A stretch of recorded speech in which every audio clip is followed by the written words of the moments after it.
Sengi na papa lei micro ezali na mboka na yo po ete oyoka koanime na mokolo ya lelo.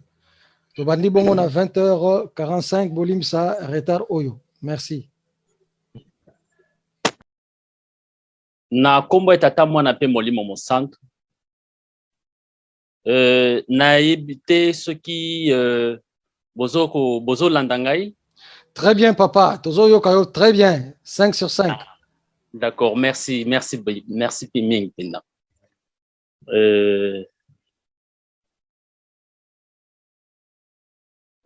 veux juste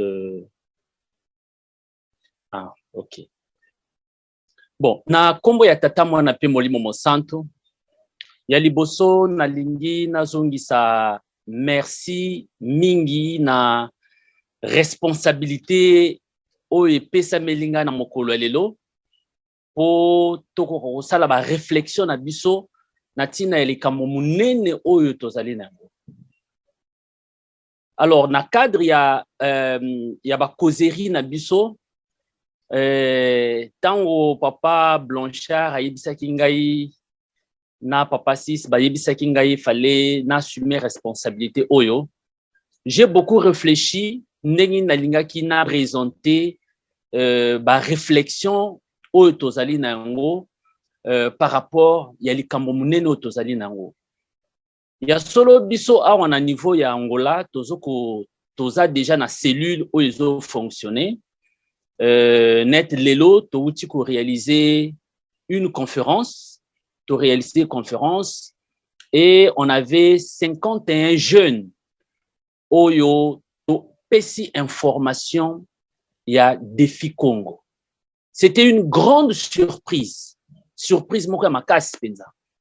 Bango nyonso bazali ba kimbangiste. Donc mbala liboso ba mususu bayoka likambo ya défi Congo. Parce que toyebi ke toza na problème ya langue. Donc eza na information ya défi Congo na ba plateforme digitale ezali na français.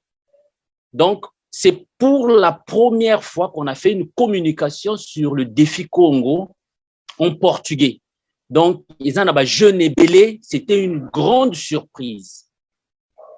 Alors ndenge nini to expliquer ba jeune biso les kabo oyo toza nango ya défi Congo. Donc en fait c'est la même démarche que j'aimerais utiliser. Il y a présentation oyo biso to sali na ba jeune na biso pona ko laksa nene ya likambo oyo toza nango. Alors na cadre wana ngana zana to sali proposition ya thème. On a un thème que nous avons présenté et à un thème auto-intitulé Défi Congo, un nouveau paradigme politique pour la renaissance africaine moderne. Donc, wana ezali thème na biso yango nde toko développer. Alors, tozolobela nouveau paradigme politique. Ce qui est le nouveau paradigme politique, ça veut dire qu'il y a un ancien paradigme politique. Mais paradigme, on va développer le paradigme après. Mais paradigme, ezali un modèle.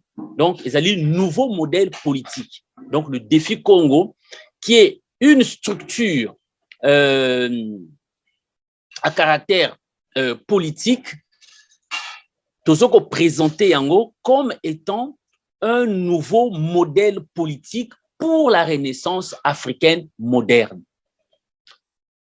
Et le Rotozo Benga Défi Congo, c'est un outil politique.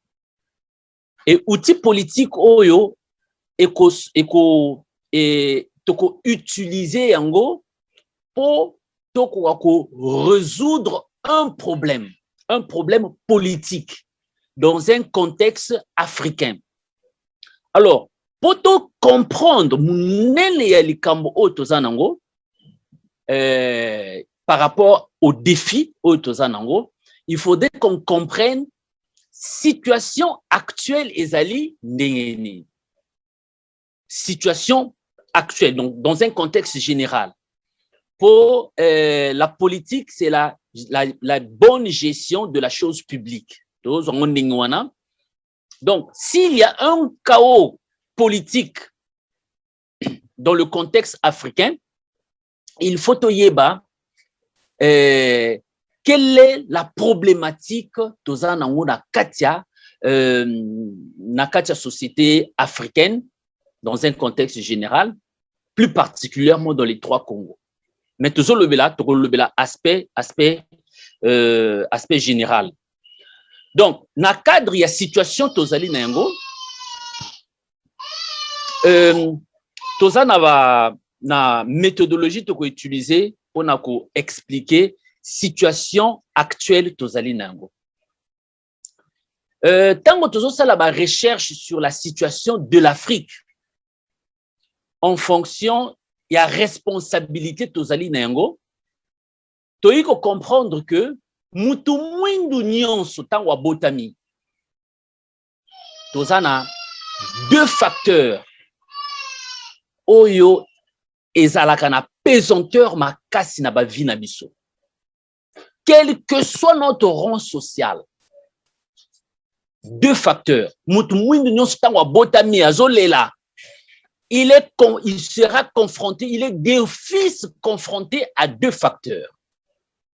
La pauvreté et l'oppression. Donc, élément nyonso mibale oyo yango nde mutu mwindu akutanaka nango tango abotami.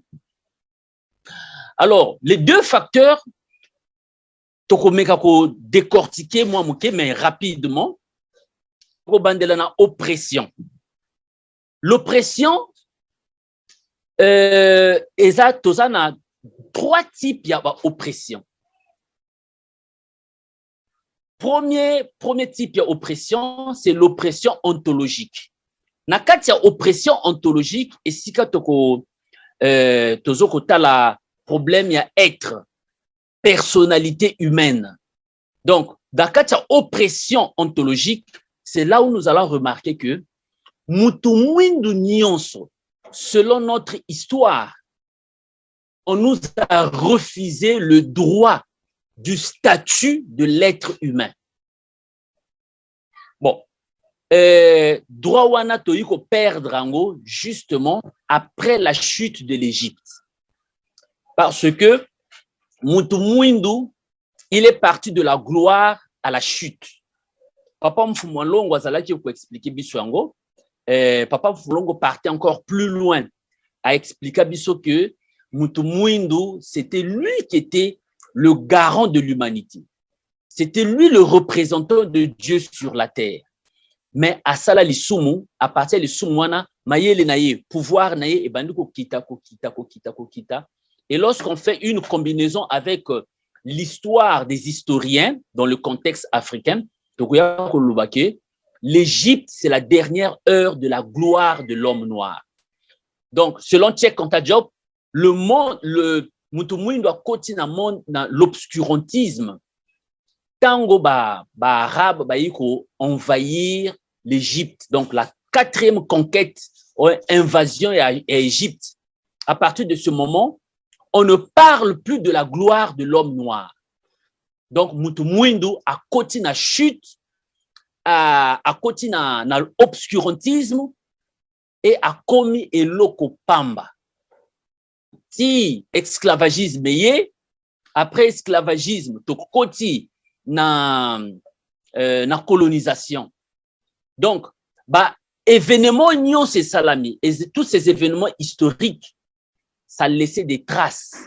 Autozoko benga l'oppression ontologique. Et oppression ontologique, wana, c'est ce qui fait de telle sorte que lorsqu'on regarde un noir, on reflète toujours cette oppression ontologique. Donc, on n'a pas, notre statut d'être humain a été remis en cause. Et, par exemple, Ebélé, dans notre temps de modernité, ça fait même pas très longtemps, il y a une année de cela, tout le monde a qui la façon dont on a tué George Floyd, le Kolaza Mutumwindu, il a été saboté ce genre. Donc, du point de vue ontologique, l'homme noir peut être vendu, peut être colonisé, dominé, peut être tué. Donc, statut d'Abisso en tant que nous, c'est un très léger. Donc, toza la valeur. Donc, il y a cet aspect. Et on pensait que le Kamwango, ça a été dépassé. Donc, aussi, tout le cas déjà étape, mais on se rend compte que ce sont des réalités encore existantes. Donc, on a encore ce problème de l'oppression ontologique. Donc, personnalité Nabiso, les anani remise en cause. Personnalité Nabiso en tant qu'être humain, c'est encore remis en cause. Deuxième oppression, c'est l'oppression épistémologique.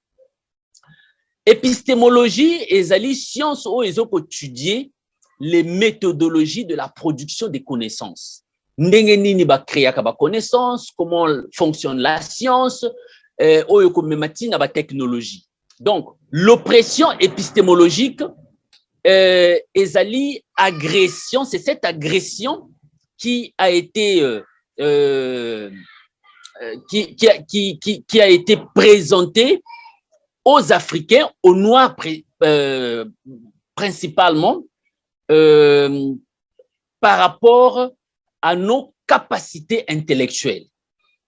Donc, na côté wana toza, on a deux grands chercheurs, un Américain, docteur James Watson, qui a eu le prix Nobel de médecine en 1969. Le docteur James, en fonction, il y a découverte à ça là sur la structure moléculaire de l'ADN. Ayaki comme à la conclusion que le blanc est plus intelligent que le noir. Donc, dans la conclusion, en tant que médecin, avec des bases scientifiques, donc Azoko, il a publié des thèses pour défendre que le blanc est plus intelligent que le noir. Donc, eloko wana batatana ba maman ezana mitu ya ba mindele nyonso. Ils se disent que ça a été démontré scientifiquement par le docteur James que l'homme blanc est plus intelligent que l'homme noir. Et la majorité des Africains, noirs, nima eloko wana. Donc, c'est resté dans notre subconscient. Donc, on n'exprime pas ça, mais on a toujours des réflexes. Il y a biloko wana qui est, et par mundele azana ina likolo, biso tozana biso na se. Nous nous sommes conformés. Toza conformés, na biloko wana. Yango wana, intellectuellement, africains, nous acceptons la dépendance et nous nous conformons à la domination. C'est par rapport à l'oppression épistémologique. N'a repère ça sous exemple moko. Lorsque nous sommes rentrés dans la phase transitoire, il y a un mouvement politique, to longwe na période, il y a la période, il y a la fin de l'URSS, to côté siko na période, il y a multipartisme. Donc, on remarquait qu'il y a plusieurs pays, plus particulièrement, cas par exemple au niveau de l'Angola, notre constitution a été rédigée par un cabinet juridique du Portugal. Donc, ça va portugais, va concevoir constitution nabiso. Donc, comme les constitution, ce sont les Portugais. Mais les Portugais, ce sont nos ex-colonisateurs. Ndengeni likambo etali mukanda o ezali fondamental pour la vie de notre nation. Ce sont nos ex-colonisateurs qui vont le concevoir. Eh bien, parce que nous-mêmes, les Africains, nous-mêmes, les Noirs, nous avons accepté que oui, nous sommes sous l'oppression épistémologique. Donc, il y a cet aspect. Et en dehors de M. James, nous avons Charles Richer, c'est un Français. Charles Richer aussi, c'est un médecin. Et il est réputé comme un raciste. Et Charles Richer a comme un livre est belé, mais dans le livre, il parle toujours du racisme. Donc, et oppression épistémologique a exprimé aloba boy. Il y a de cela 30 000 ans que les Noirs existent en Afrique. Et durant ces 30 000 ans, les Africains n'ont pas pu faire quelque chose pour s'élever au-dessus des singes. Ça, c'est Charles Richer qui le dit. Donc, ça veut dire que nous ne sommes pas au même, ne fût-ce qu'au même pied d'égalité avec les singes. Donc, sur les 30 000 ans que nous avons fait en Afrique, on n'a pas pu faire quelque chose qui nous met au-dessus des singes. Donc, nous sommes en dessous des singes. Donc, ce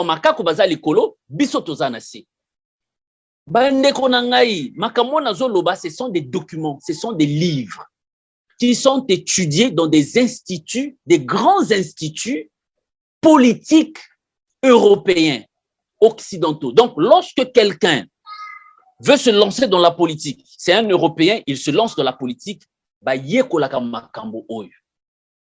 ils savent comment traiter un noir en fonction de l'oppression épistémologique. Donc,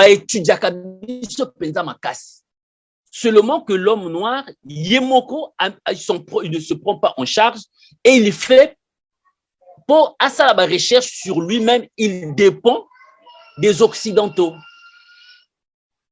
Et les Occidentaux profitent de cette oppression. Donc, nous avons les deux chercheurs.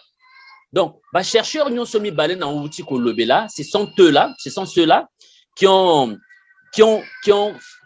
constitué la base de l'oppression épistémologique de telle sorte que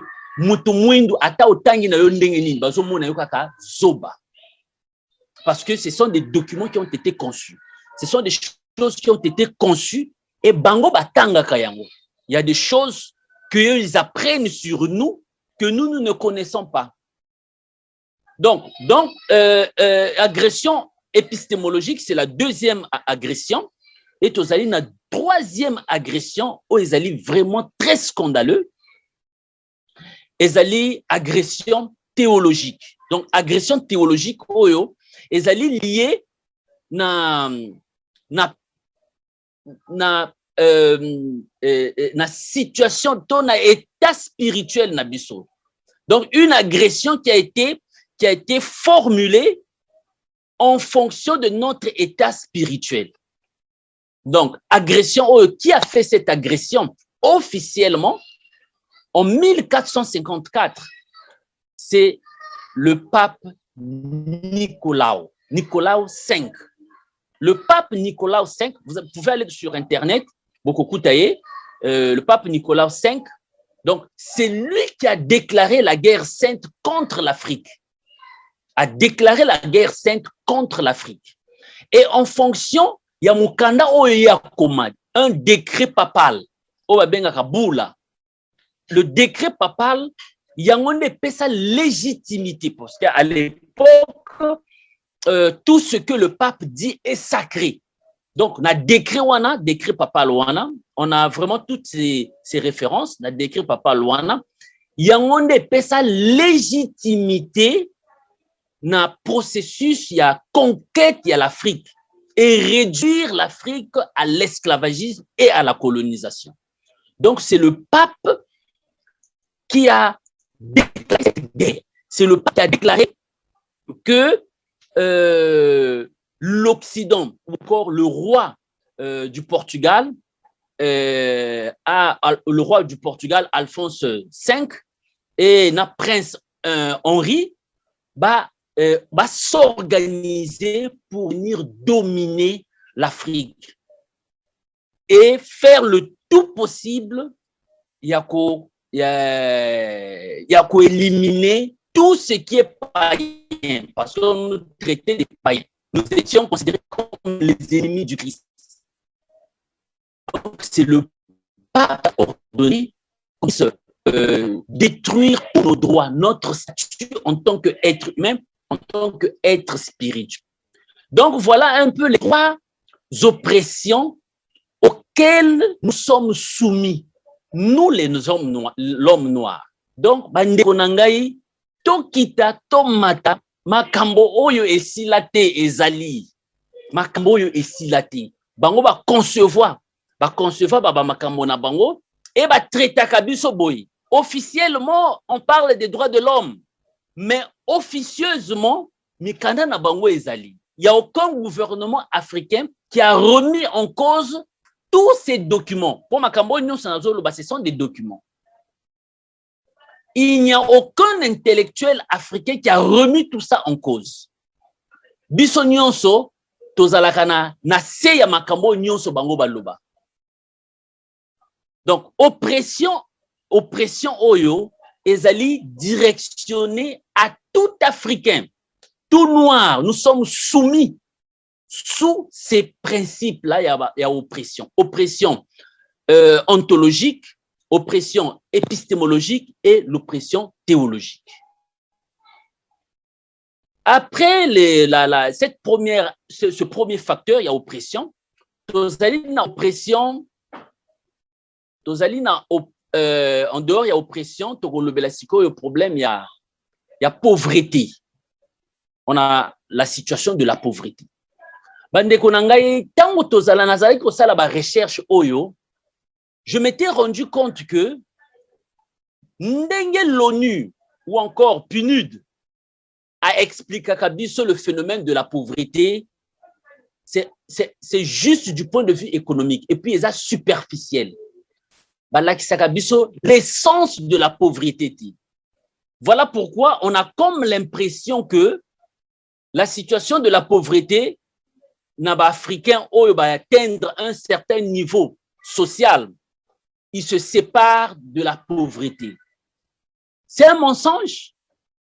C'est pas vrai. La pauvreté africaine a des caractéristiques. Il y a 4 types de pauvreté qui est liée à l'Africain, plus particulièrement à l'homme noir. Donc, mutumwindu nyonso dege papa mfumolongo azalaki koloba. Okita omata. Nzela mususu ezalité. Parce qu'il faut qu'on puisse résoudre le problème de ces 4 types de pauvreté. On ne peut pas se contenter seulement, il y a vision, il y a pauvreté au bazo la kisabiso, en tenant compte de le niveau d'alphabétisme, l'indice du développement humain. Ça, ce sont des aspects superficiels. Et c'est juste pour nous tromper la vigilance de se concentrer sur ce qui est essentiel. Parce que ce sont des recherches que l'Occident a fait, et pesibiso totangiango, et on commence à réfléchir aussi comme ça. Alors, recherche au biso tosali, on s'est rendu compte qu'il y a 4 types de pauvreté. Et si on ne résout pas notre problème de pauvreté en fonction de ces 4 types de pauvreté, solution nyonso tokobanda ko luka to pesa na problème na biso et ko zalanet mutu asa na pota ya makasi pota wana esali pu eza penza salité et azozo médicament azotia likolo sans pourtant azwa possibilité ya ko sokola nani ya ko sokola pota et puis ko tia bakisi après. Donc ça veut dire que il faudrait que tu étudies le phénomène de la pauvreté. Bon, nous, on a commencé et tu as remarqué qu'il y a 4 types de pauvreté. Pauvreté à liboso, c'est la pauvreté spirituelle. La pauvreté spirituelle.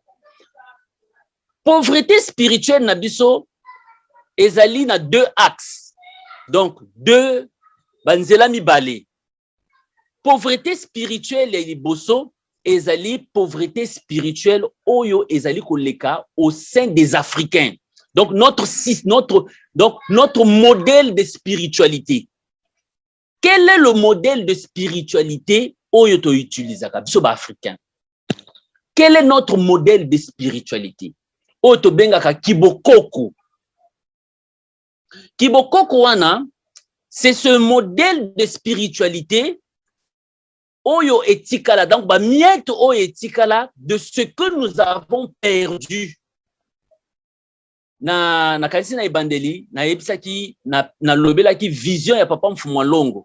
Comment est-ce que l'Africain a perdu sa gloire? On était des dieux et à partir il y a les Sumuto Sala, bon, on a coupé l'alliance spirituelle avec notre Dieu, te connecter à une autre alliance, et alliance qui a jamais et s'est cassée.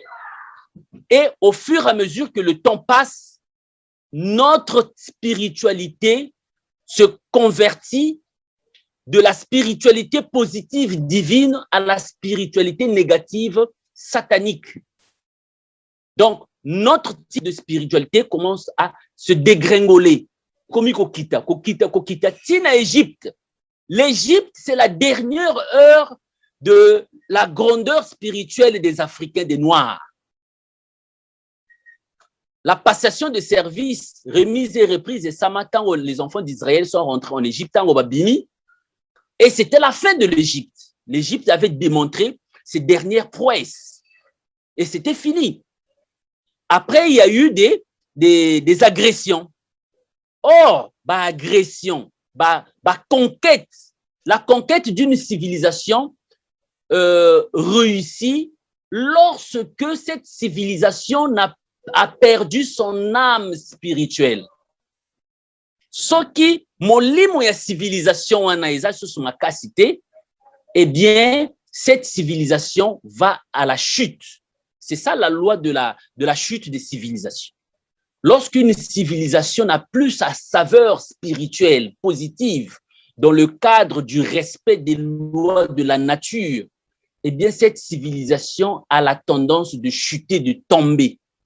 Et c'est ce qui s'est passé avec l'Égypte. Égypte, ezali, mboka ya bakoko na biso, bato mwindo penza bato batonga ba pyramide wana. Balakisa penza nguye na bango na domaine nyonso. Et la conquête de l'Égypte, si Égypte est eu arabe occupé les dernières conquêtes avec les Arabes, tant que Salama, l'Égypte a tout perdu. Bato mwindo ba pharaon noir wana, ils ont tout perdu. Et lorsqu'ils ont perdu, ils ont tout perdu. Spiritualité ou etikala ki na bango, c'était déjà une spiritualité chargée d'une énergie négative. Oto bengaka kibokoko. Du point de vue spirituel, on n'avait plus une énergie spirituelle. Et mutu nyonso, ceux qui akoufi spirituellement, physiquement, il devient une petite puissance. C'est ce qui est arrivé à l'homme noir. Et eloko wana oyo moi eloko wana etikala kibondo kiwana etikala. En fait, c'est la sorcellerie qui est restée. Et cette sorcellerie qui est restée, c'est ça qui démontre la pauvreté spirituelle. Parce que les lots études des autres salama sur le type de spiritualité de l'homme noir, on s'est rendu compte que le type de spiritualité de l'homme noir est un type de spiritualité très basse, très basse. Et c'est ça qui a fait de telle sorte que tant que mindele yé coloniser biso, avant qu'on nous colonise, ils ont d'abord jaugé, ils ont d'abord mesuré le niveau de spiritualité qu'on avait. On priait les ancêtres, priaient Nzambian Pungu. Mais ils étaient conscients que Nzambian Mpuku était loin, très loin. Pour rentrer en contact avec Nzambian Mpuku, il a fallu utiliser le culte des ancêtres. Donc, Tata Nangai Akufa, Ngai po makambo nangai Nzambe à résoudre yango, il faut que je puisse aller au cimetière, là où mon père est mort, nasenga epai na ye, yesikoyo azwa makambo nangai apesa ngo epai Tata Nzambe. Mais quelle est la nature de mon père spirituellement? Quelle était la nature de mon père spirituellement? Est-ce qu'il est auteur spirituellement de prendre mon fardeau et résoudre mon problème? Il y a une nature spirituelle nini.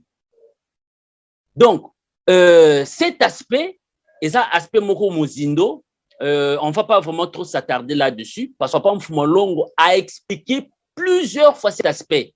Et il avait dit, nous devions nous débarrasser de ce modèle de spiritualité parce qu'il est trop bas.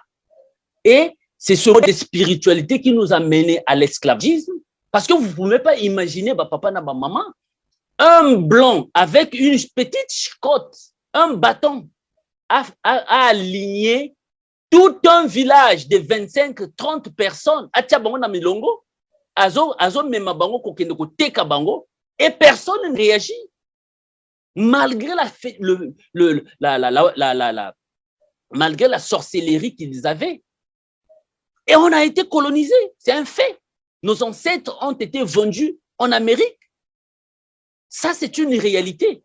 Ça démontre une pauvreté spirituelle. Notre type de spiritualité n'est pas convaincant. Ce type de spiritualité est très faible.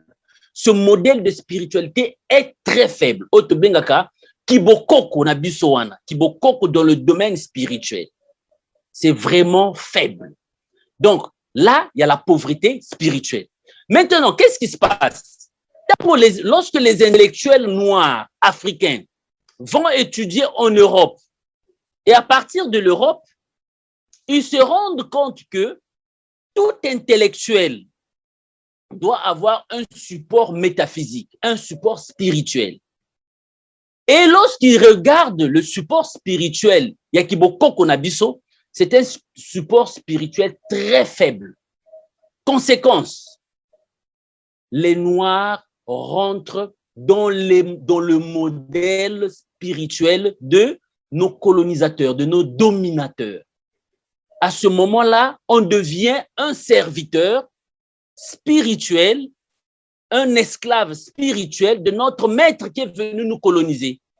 Donc, Tokimi Mayambula, et on se jette dans la mer. C'est ça ce que l'Africain fait. Il se voit que non, mais Kiboko Konabiso, non, mais je vais dans la franc-maçonnerie, bien dans la Rose-Croix. Mais la Rose-Croix, la franc-maçonnerie, c'est un modèle de spiritualité qui défend les intérêts de nos dominateurs. Donc, lorsqu'on va se lier spirituellement à eux, automatiquement, nous devions faire l'alliance pour défendre leurs intérêts. Donc, voilà pourquoi cette pauvreté spirituelle se manifeste à travers des accords secrets qui existent entre les Noirs et les Européens. Ça, c'est le grand symbole de la pauvreté spirituelle. Donc, on a ces deux axes. L'axe Kiboko Konabiso, qui démontre une pauvreté spirituelle, et Yakiboko Konabiso très, très, très, très basse, et échappatoire au Tozo Kenogozoa, on s'est dit que non, mais on va s'allier à la spiritualité de nos colonisateurs, de ceux qui nous ont vendus, parce qu'au moins leur spiritualité est plus forte que le modèle de spiritualité de nos ancêtres. Donc, Batatana Bamama, ça c'est le chaos spirituel dans lequel nous nous trouvons. Donc, après la pauvreté spirituelle, nous avons la pauvreté intellectuelle. La pauvreté intellectuelle, en fait, c'est une crise. C'est vraiment une crise intellectuelle. En réalité, cette pauvreté consiste à représenter un être humain qui n'a pas la capacité de produire des connaissances pour résoudre ses propres problèmes. Donc, il ne faut pas saler la cahier. Nazalaka na professeur na biso moko ya na université Dr Badika azalaki kolobaki mutu mwindu azali neti mwana muke oyo akoka kolia ngombe te po alia ngombe mama na ye il faut asala ndafuna ezali donc azwi mama azwi nani ngombe wana alie yango a mâcher yango. La maman va d'abord mâcher la viande à la place de l'enfant pour que l'enfant ne puisse pas avoir des problèmes, ne passe plus le temps à mâcher la viande. Donc, ndafuna. C'est ce qui se passe dans notre intellectualité. Donc, l'Africain, la pauvreté intellectuelle de l'Africain se démontre d'abord par la faiblesse, l'incapacité de d'écrire ou encore concevoir des connaissances qui peuvent aider son développement, le développement de son environnement, en tenant compte de sa réalité, la réalité dans laquelle il vit. Donc, il faut mais ce n'est pas possible qu'on puisse développer notre environnement en comptant sur l'appui des autres. Ce n'est pas possible.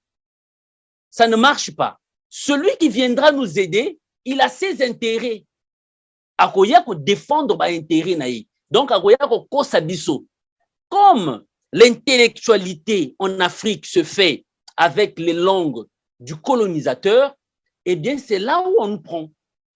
Donc, est-ce à la même notre manière de penser et notre manière de parler, les deux font une unité qui fait de telle sorte qu'on n'arrive pas à s'en sortir parce que tout ne dépend pas de nous.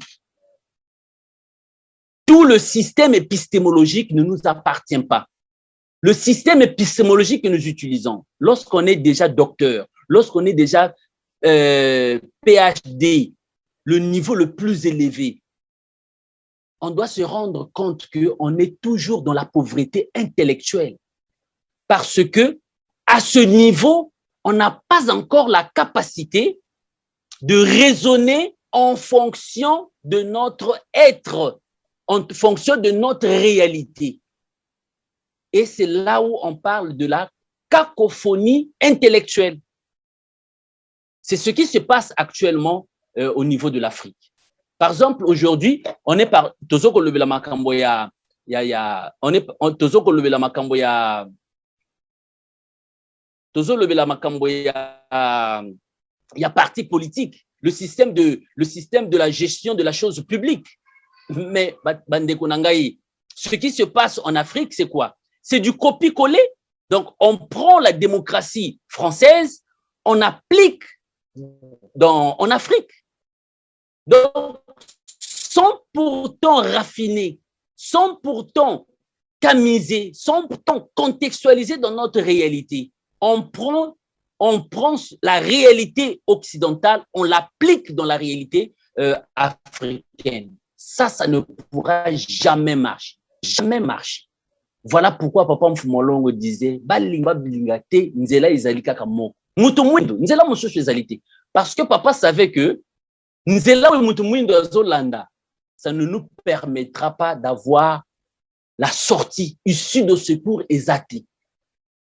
Donc Yangoana, dans cette perspective, nous sommes dans une crise épistémologique.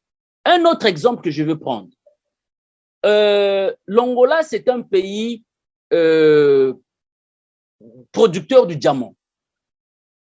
Mais jusqu'à présent, nos ingénieurs, les ingénieurs en mines, les ingénieurs en matières premières, les ingénieurs en géologie, jusqu'à présent, ils ne savent pas qu'est-ce qu'on fait du diamant en dehors des bijoux. C'est seulement cet aspect qu'on nous présente. Qu'est-ce qui fait la valeur d'une petite pierre de diamant? Ça, c'est un grand secret. C'est un grand secret. Alors que le diamant est utilisé dans l'industrie. On utilise le diamant dans l'industrie. Mais comment utiliser le diamant dans l'industrie? Ça, c'est un grand secret. Les Africains, qu'est-ce qu'ils attendent? On attend le transfert de technologie. On attend que l'Europe vienne nous enseigner comment utiliser le diamant dans nos pays, dans le domaine de l'industrie. Et ça, c'est catastrophique. Voilà pourquoi on ne nous respecte pas. Voilà pourquoi on sait qu'ils sont dans un état de pauvreté très grave, et ça ne sert à rien de se préoccuper pour l'homme noir. Donc l'homme noir, en fait, c'est un esclave du 19e siècle. Il est libéré, il a fait au moins 10 km, il a marché 10 km parce qu'il est libre. Il a marché 10 km à Lali Nanzela et il s'est dit que, mais écoutez, je suis libre, mais je n'ai rien là. Qu'est-ce que je vais faire? Ah non, je dois repartir chez mon maître. C'est cet esclave-là. Il est libéré, mais il est encore reparti chez le maître. Parce qu'il n'arrive pas à se développer lui-même. Il n'arrive pas à créer des structures, des connaissances pour le développement, pour son propre développement. Donc, il doit repartir chez le maître. Et c'est ça ce qui se passe. En dehors de la pauvreté,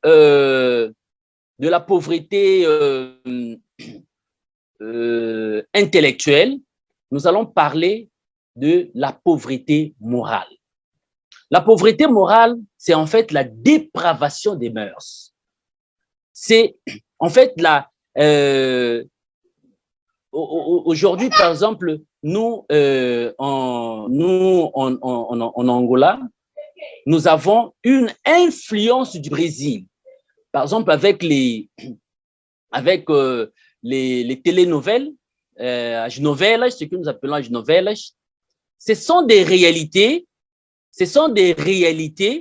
brésiliennes qu'on est en train d'importer et ça perturbe notre structure culturelle, du respect, de la dignité culturelle.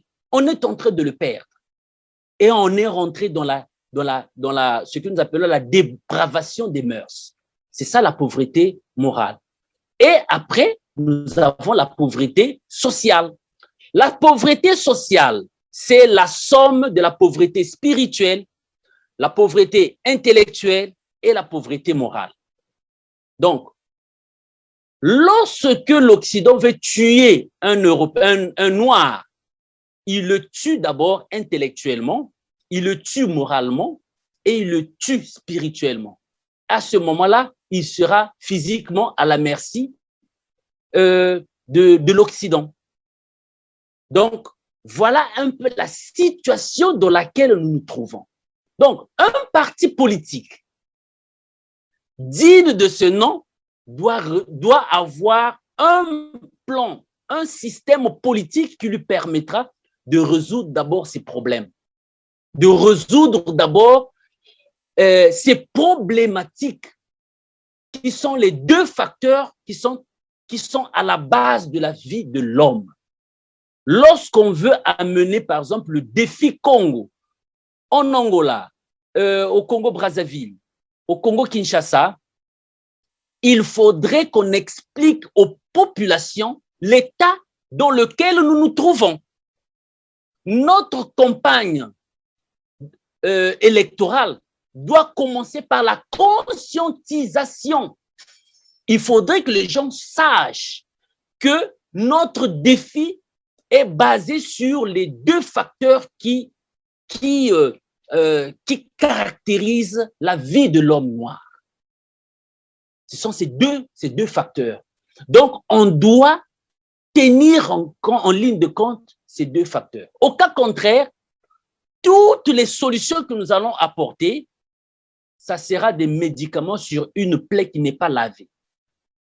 Et Papa Mfumalo nous a déjà donné des instruments, des outils qui peuvent nous permettre pour résoudre ces problèmes. Alors, maintenant, lorsqu'un peuple est conscient de sa réalité, la situation dans laquelle il se trouve, il faut chercher des solutions. La solution, c'est qu'il faut appliquer les lois de la restauration sociale. Ça, c'est la deuxième partie de notre entretien. La loi de la restauration sociale. La loi de la restauration sociale a 3 étapes. La première étape, c'est l'étape qui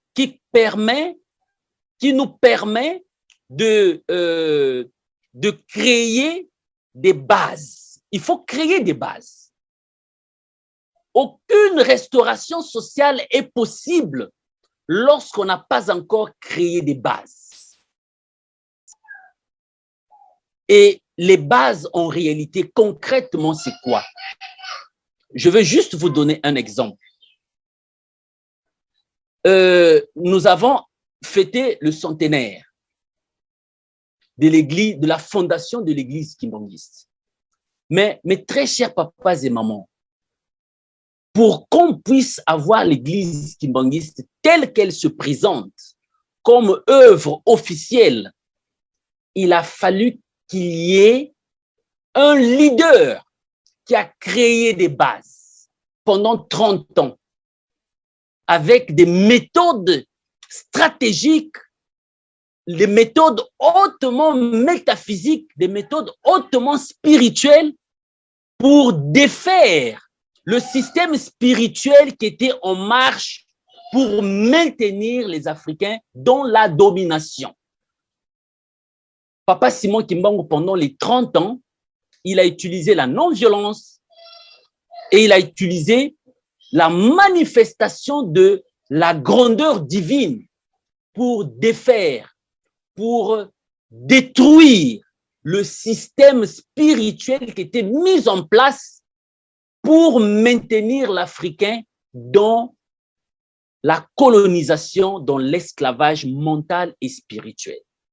Pendant 30 ans, Papa Simon Kimbangu acceptait d'être emprisonné physiquement, mais spirituellement, c'est ce qu'il a dit dans le discours de Mbanza Nsanda, il y aura un silence qui sera imposé dans ma personne physique, mais ma personne spirituelle va se lancer dans une guerre contre les êtres du ténèbre qui sont venus nous coloniser. Donc, Papa Simon Kimbangu, physiquement, il était là, dans la prison, mais spirituellement, Papa Simon Kimbangu nous a aidés à créer des bases. Les bases qui nous ont soutenus pour qu'on puisse fêter les centenaires de l'église kimbangiste et avancer avec le projet. Donc, Papa Simon Kimbangu a réellement respecté les lois de la restauration sociale. Donc, voilà pourquoi aucun projet africain aura la capacité d'affronter tout projet occidental qui défend ses intérêts sans pourtant passer par les bases que Papa Simon Kimbangu a créées. Parce que, en fait, la colonisation et l'esclavagisme ont laissé des principes d'accord entre les Européens et les Africains, ce que nous appelons les africanophages. Les africanophages, ce sont des personnes qui défendent les intérêts de l'Europe en combattant toutes les personnes qui s'élèvent pour empêcher la l'application de leur projet de défense des intérêts. Nous avons le cas de Thomas Sankara. Thomas Sankara, c'est un politicien, il a pris le pouvoir, il a voulu remettre en cause les intérêts de la France en défendant les intérêts de Burkina Faso. Mais Thomas Sankara n'a pas respecté la première loi de la restauration sociale. Quelles sont les bases qu'il avait? Qu'est-ce qu'il avait comme soutien? Qui avait préparé le terrain dans lequel lui devait se lancer avec son idéologie? Il n'y en avait pas. Il n'était pas sur la plateforme que Papa Simon Kimbangu avait créée. Non, les conditions n'étaient pas créées. Voilà pourquoi beaucoup de gens me posent la question de savoir pourquoi en 1960, Papa Kisolokel n'avait pas pris le pouvoir alors qu'il avait gagné. Pourquoi Papa Kisolokel a donné Kasavubu? Eh bien, parce que les papas savaient que il était d'abord question de créer des bases. Il a fallu créer des bases spirituelles, des bases institutionnelles, des bases idéologiques. Après avoir créé toutes ces bases, il a fallu former les ressources humaines.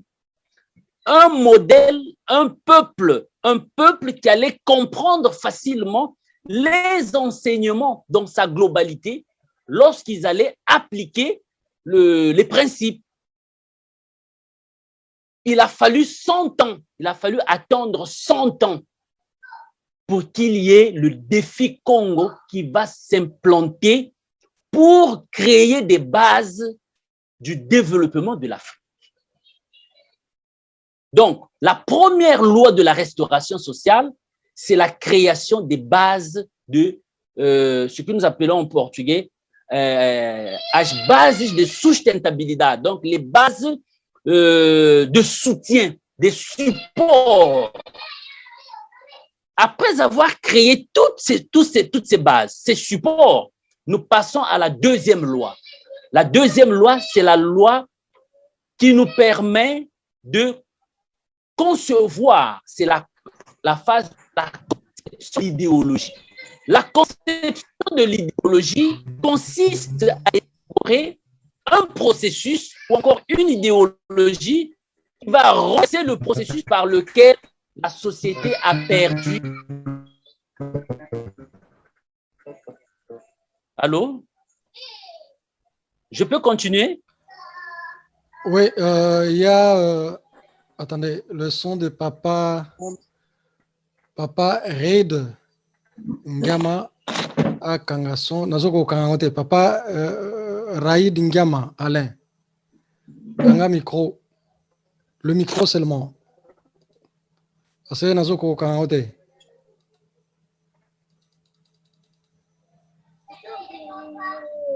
Attendez.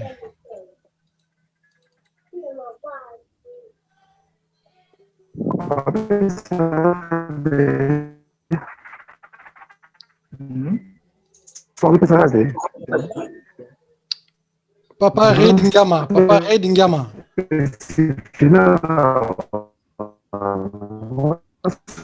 Sinon, je serais obligé de vous arrêter. Hein?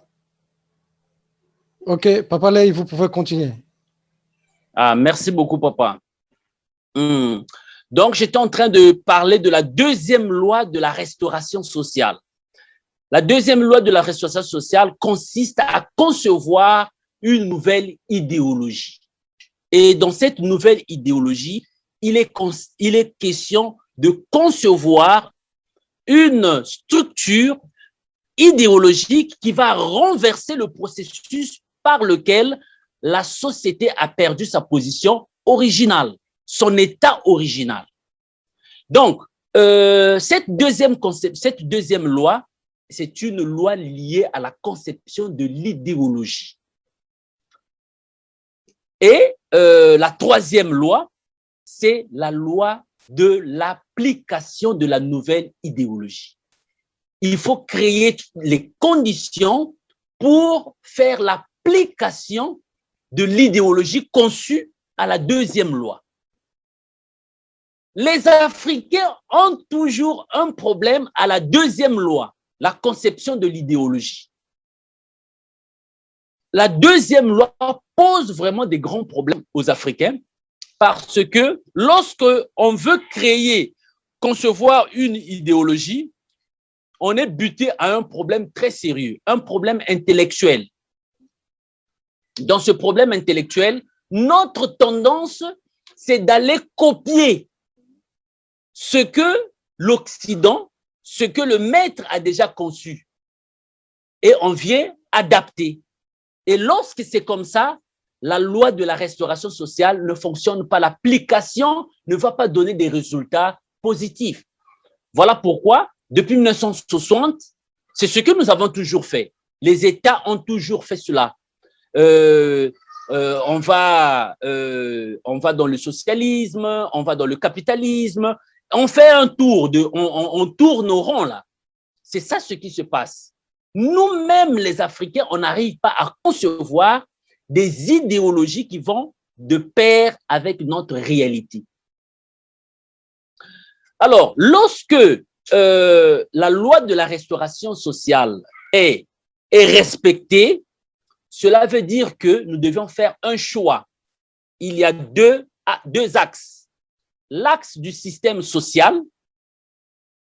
Le système social, c'est au niveau du système social, on conçoit, dans le système social, nous avons trois aspects. Il y a l'aspect idéologique, là où on a tout le système mental, comment va fonctionner la société. Nous avons le système organisationnel et nous avons le système technologique. Ça, c'est le système social. Mais nous avons aussi l'autre axe qui est la civilisation. La civilisation, c'est l'une des options de la loi de la restauration sociale. Pour qu'il y ait une civilisation, selon les historiens, il faut 5 critères. Le premier critère, c'est la religion. Il faut qu'il y ait une religion qui va soutenir l'ensemble moral, spirituel de la civilisation. Donc, il faut qu'il y ait une religion, il faut qu'il y ait un système politique, mais alors un système politique conçu avec un corps, le tronc et une structure vraiment bien conçu. Lorsque le système politique est conçu, bien défini, à l'application, on sait ce que nous allons faire. On ne tâtonne pas. On ne tâtonne pas. Donc, au niveau du système politique, la loi de la restauration sociale exige qu'on ait tous les détails du fonctionnement du système politique et l'appliquer en échantillon, appliquer ce système politique en échantillon, l'essayer. Il faut passer par une expérience de ce système politique. Et après le système politique, il faut qu'on ait un calendrier. En dehors du calendrier, il faut qu'on ait une écriture. En dehors de l'écriture, il faut qu'on ait un système technologique. Donc, voilà un peu la partie de la technologie, de la civilisation. C'est comme ça que ça fonctionne, en fonction de la restauration sociale. Maintenant, lorsqu'on est dans cette situation, on est conscient qu'on est dans cette situation, il faut trouver des solutions. Donc, toutes les personnes qui viendront avec des projets de société, ils doivent respecter ces principes. Au cas contraire, rien ne va marcher. Alors, nous avons la Chine, par exemple, qui a réussi sa restauration sociale. C'est en 1963 qu'ils ont entamé leur restauration sociale.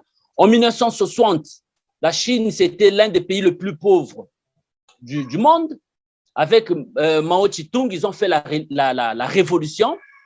Et avec cette révolution, ils se sont imposés. Ils ont éliminer le système éducatif occidental, anglais qu'ils avaient, et ils ont pris la pensée de Mao Tse-tung, ils ont lancé dans le système éducatif. Et c'est comme ça qu'ils ont réussi leur système, ils ont inséré le système politique du développement, de leur développement dans le système éducatif. Donc, mes très chers papas et mamans, lorsque on est arrivé déjà à ce stade, il y a un aspect très important que nous devions voir, nous devions analyser. C'est un aspect lié au paradigme. Là, maintenant, on va arriver à la notion du paradigme. Notre thème, on avait dit, le défi Congo, un nouveau paradigme politique pour la Renaissance africaine moderne.